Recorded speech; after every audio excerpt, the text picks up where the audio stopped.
E aí, tudo certo? Bora dar continuidade aqui a Um Coração Igual ao de Jesus, do Marco Lucado, no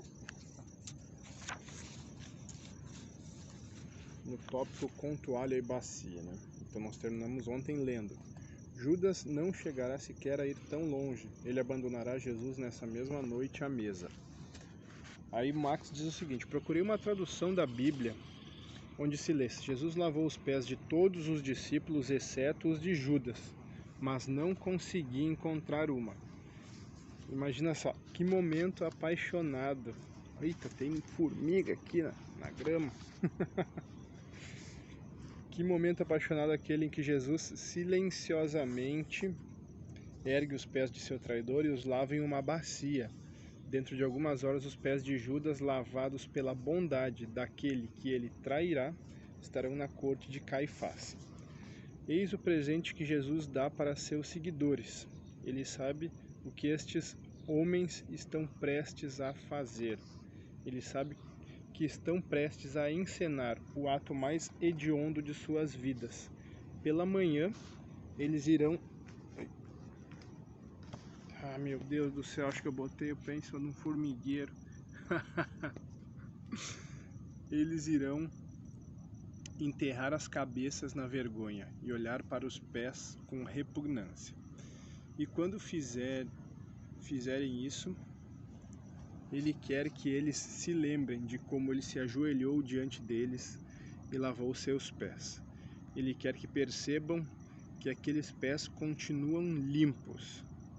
Você não compreende agora o que estou lhe fazendo. Mais tarde, porém, entenderá. Isso é uma passagem de João 13:7, ou seja, Jesus lavando os pés dos discípulos era como um ato de perdão pelo que eles fariam depois, né? Que seria abandonar Cristo no momento em que ele foi acusado e crucificado. Todos abandonaram ele, a não ser Judas, que já havia abandonado antes mesmo disso, né?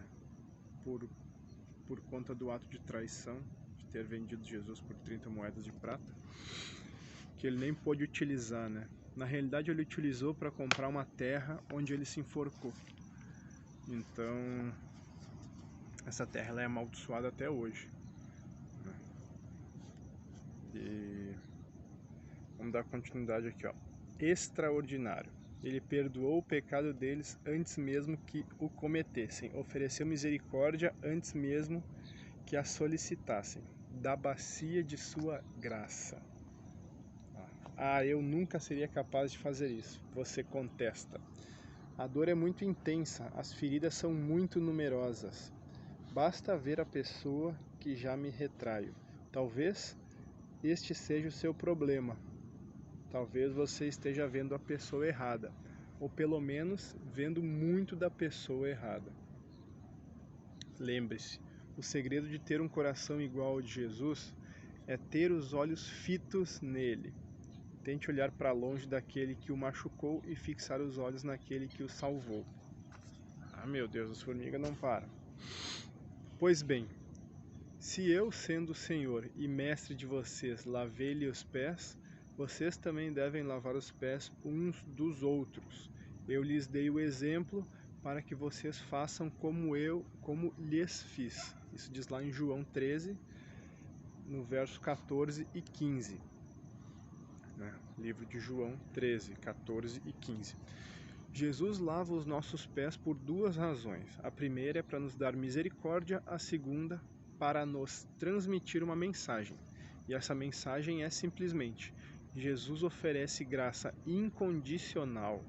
Nós temos que oferecer graça incondicional.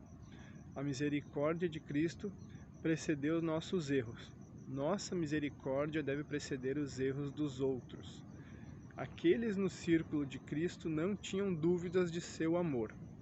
Aquele em nosso círculo não deve duvidar do nosso. O que significa ter um coração assim? Significa ajoelhar como Jesus ajoelhou, tocando as partes encardidas das pessoas com as quais estamos ligados e lavando delas a indelicadeza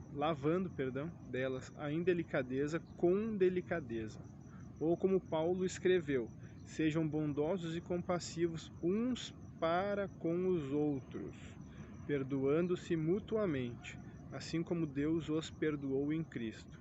Diz lá na carta de Efésios 4, verso 32. Aí ele escreve assim: mas Max, você está dizendo, eu não fiz nada errado, não sou aquele que traiu, não sou aquele que mentiu, não sou a parte culpada aqui. E talvez você não seja mesmo. Mas Jesus também não era. De todos os homens naquela sala, apenas um era merecedor de ter seus pés lavados. E ele era aquele que lavou os pés. Aquele que merecia ser servido, serviu os outros. A genialidade do exemplo de Jesus é o peso da construção de uma ponte sempre cai em cima do mais forte e não do mais fraco. Aquele que é inocente é aquele que faz o gesto. E você sabe o que acontece? Na maioria das vezes, se aquele que está do lado certo se oferece para lavar os pés daquele que está do lado errado, ambos se ajoelham. Não achamos todos que estamos certos? Logo, lavamos os pés uns dos outros. Por favor, entenda, relacionamentos não prosperam porque os culpados são punidos, mas porque os inocentes são misericordiosos. E aqui acaba essa passagem, que é muito legal, né, com toalha e bacia. Amanhã nós vamos dar continuidade aqui no livro e eu vou ler sobre o poder do perdão. Então, o que a gente tira de lição nesse com toalha e bacia, né?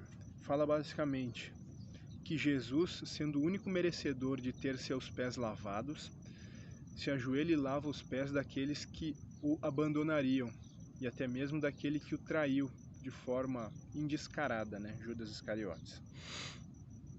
Ele que era o único, de fato, puro, sem pecados naquela sala, naquela casa, se humilhou, né?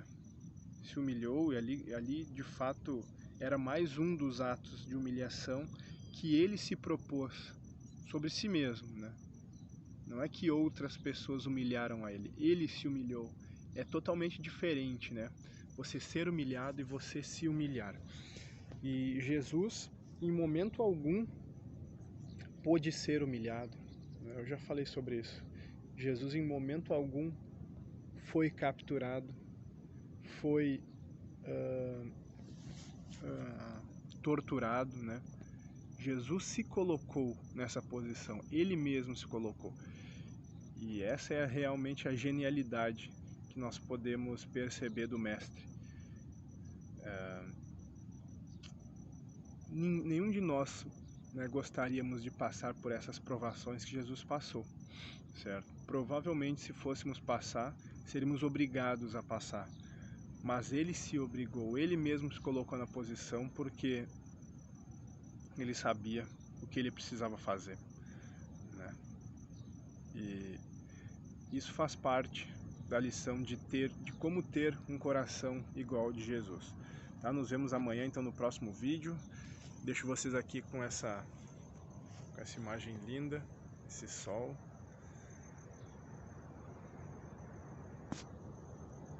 Mar. E até amanhã, meus queridos. Um beijo, fiquem com Deus.